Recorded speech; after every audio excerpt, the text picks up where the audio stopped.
આજે જે બી કર્મ કર્યું એના માટે છૂટવા માટે પુનરાવર્ત કરવું પડે માસ્તર, ખબર છે ને? આમાં ચકલાન ચણ નાખવું પડે ને હાથીને મણ નાખવું પડે. આમાં મેં કોઈને ચકલાન ચણે નથી નખાવ્યું ને હાથીને મણે નથી નખાવાની. આમાં અરે તમે વિચાર કરો, આ પશુ પક્ષીને તો પરમાત્માએ બનાયા છે. આમાં અરે તમે નાખશો ને ખાશે એવું થોડી છે? આમાં એને જન્મ આલ્યો છે.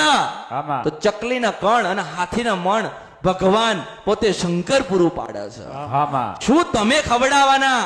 આમાં તમે તમે તમે તમારું પોતાનું નથી ખાઈ શકતા કમાયેલું, આમાં. તો તમે બીજાનું શું પોષણ કરવાના? આમાં તમે આજે ચકલાન ચણ નાખો ને હાથીને મણ નાખો તો એ તો પુનરાવર્ત કહેવાય ને. આમાં એ પુનરાવર્ત કહેવાય.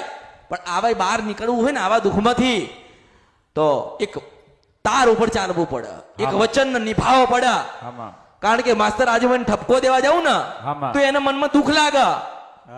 એને 60 બૈરા કર્યા મને ઓળખો ન તો ઓળખાય. પણ હવે બૈરા મૂકી દે ને માને યાદ કર. આમાં આ બધા જ કર્મ બંધન માંથી મુક્તિ અલાવવા માટે આવી છો. આમાં હું છેલ્લી છું આ કળિયુગની મેલડી. આમાં મારા પછી કોઈ નથી જે કહેશે કે બૈરા મૂકી દેજે, દારૂ મૂકી દેજે, પેલા ભાઈબંધ કર્યા છે બધા મૂકી દેજે. આવું બેટા કોઈ નહીં કે. આમાં હું કેવા આવી છું આમાં કારણ બેટા તમે મારા ને હું તમારી છું. આમાં દુઃખ તમને થાય ને મેળડી રોવાનું આવે છે. આમાં હું બેઠી હોય ને મારા સંતાન ને રોવું પડે માસ્તર.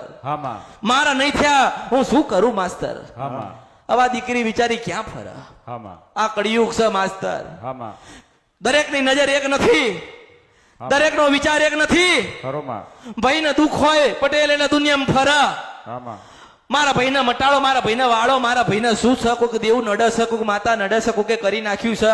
આમાં સત્યનો અરીસો બતાવનારું કોઈ નથી. આમાં અને એને દુઃખ થાય ને, આમાં એની આંતરડી દુભાય ને, આમાં કોકના ભાઈને જોવો તો એને થાય ને કે આનો ભાઈ કેવો સીધો સાદો ને હારો છે, આમાં મારો ભાઈ આવો છે. પણ જે થઈ ગયું એ જે કર્મ બંધન થી બંધાઈ ગયા હોય, હવે આજથી તમે ભાઈ ને બેન મારા શિષ્ય છો ને હું તમારી ગુરુમાં છું. આમાં તમારા બે ના જીવન પરિવર્તન થશે. ખાધે પીધે વાપરતે કોઈ દાડો કૂટશે નહીં. અને એક સારું ઘર અપાવું બેટા, એ લઈ લેજે મને ઓળખો આમાં તો જોડ.